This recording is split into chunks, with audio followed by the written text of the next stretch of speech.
विचार करना कि शंकर भगवान की शिवरात्रि साधना की रात्रि होती है। शंकर भगवान की शिवरात्रि एक आराधना की रात्रि होती है।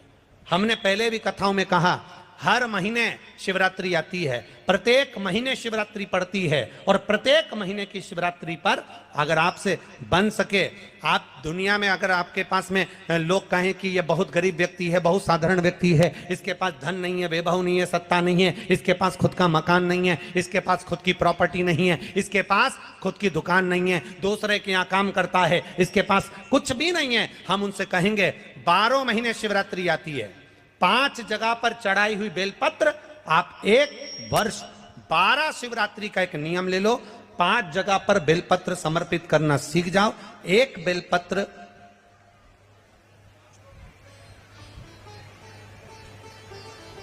ये शिवलिंग, ये जलाधारी, बहुत ध्यान से देखना, ये चरण जहां से जल नीचे गिरता है, गणेश जी का स्थान, कार्तिकेय जी का स्थान, यह हस्तकमल माता पार्वती जी का हाथ हस्तकमल, शिवलिंग भगवान शंकर का स्थान।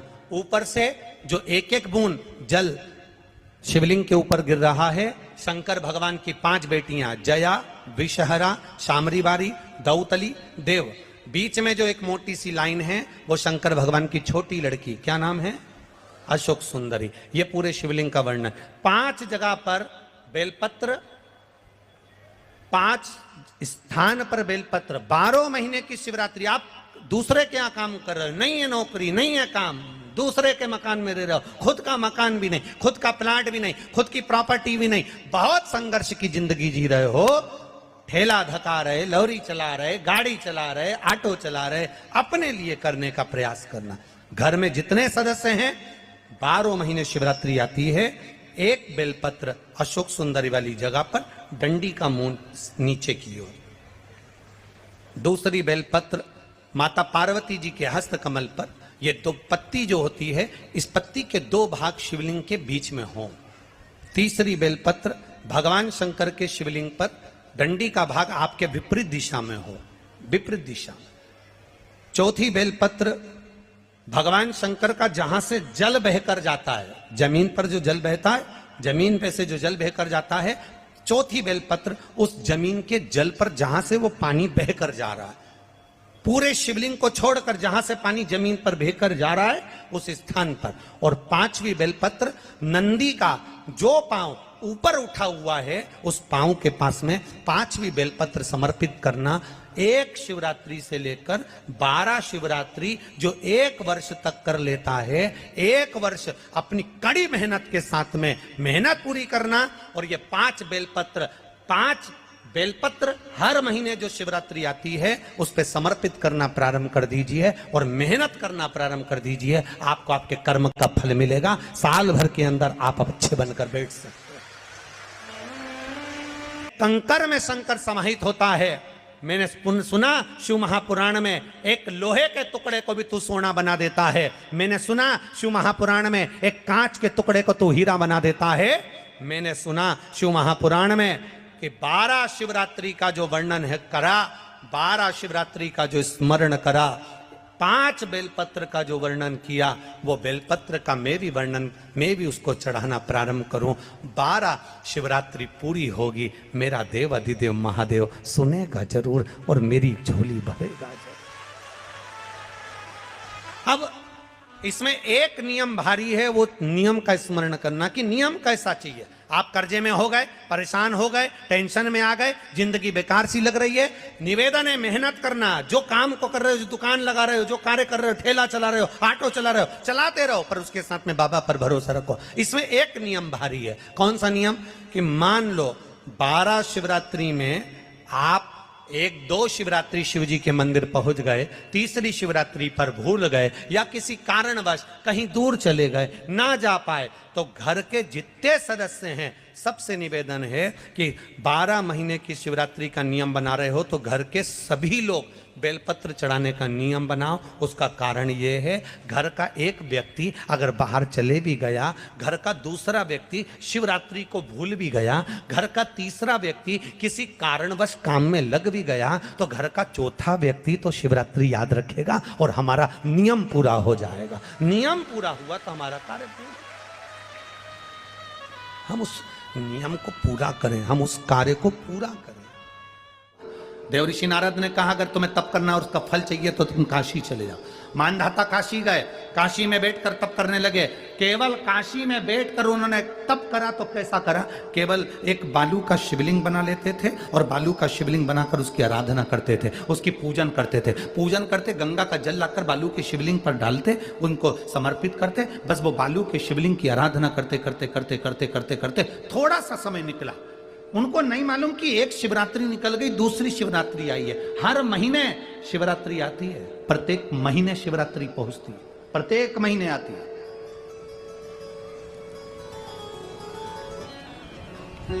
मानधाता ने बालू का शिवलिंग बनाया, पूजन करना प्रारंभ करी, गंगा जी का जल ले जाकर चढ़ा देते। अब कोई तप नहीं, कोई साधना नहीं, कोई नेत्र बंद कर नहीं बैठे, कोई तप साधना में नहीं बैठे, कोई घोर तप करने के लिए नहीं बैठे, केवल शंकर का शिवलिंग बनाया, पूजन करी। साल में एक दिन सावन के महीने में जो शिवरात्रि आती है, हम भी टीवी के माध्यम से, सोशल मीडिया के माध्यम से आप सबके घर में पार्थिव शिवलिंग का निर्माण करवाते हैं। उसका कारण केवल इतना है कि हम पूरी जिंदगी तप नहीं कर पाते, पूरे साल व्रत नहीं कर पाते, साधना नहीं कर पाते, तो कम से कम सावन के महीने की शिवरात्रि पर जब अपने घर में मिट्टी का शिवलिंग बनाकर पूजन करते हैं तो हमें तप और साधना का पूरा फल प्राप्त हो जाता है। करने वाले, विरोध करने वाले करते रहते हैं। शाम को तो व्रत ये वाला उपवास करना ही नहीं था, पूजन कराना ही नहीं थी, इसमें ऐसी पूजन करा दी, उसमें वैसी पूजन करा दी, ये गलत बोल दिया, ये सही बोल दिया, ये ऐसा कर दिया, काली मिर्ची चढ़वा दी तो ये चढ़वा दी। बोलने वाले बोलते रहेंगे। तुम अपना काम करो, पार्थिव शिवलिंग का निर्माण करो, पूजन करो, आराधना करो, विसर्जन करो। आग लगे बस्ती में, जम के बोलो जरा अपन रहो, क्या किसको रोइए, चादर तान के सो। अपने को मतलब नहीं कुछ भी कि अपन को सोच।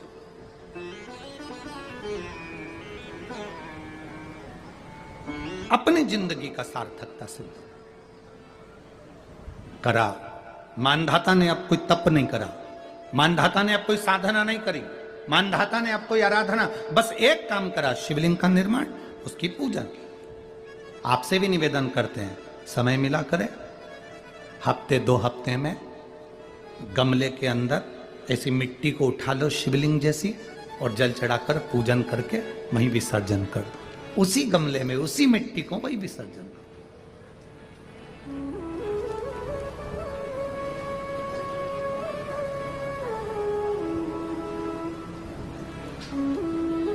प्रयास करो, उसका फल मिलता है।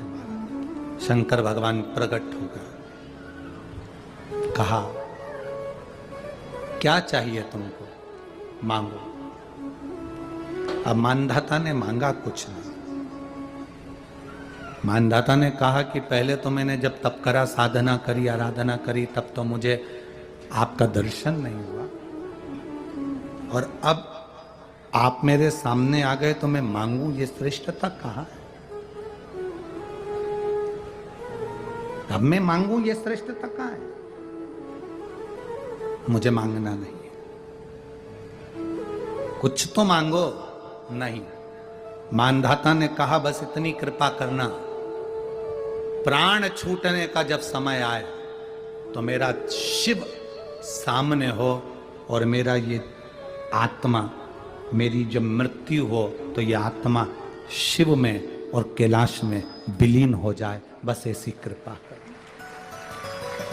और कुछ भी नहीं, और कुछ नहीं चाहिए, बस यही होना चाहिए। उसका जो फल है वो जीवन का एक आनंद सुख देने वाला हो। हमने कथा में कहा था शुरू में, माता क्या होती है? निर्माता। आप माता हो, आप निर्माता हो। अपने बच्चे के हाथ में एक लोटा जल लेकर मंदिर भेजने की जवाबदारी तुम्हारी है।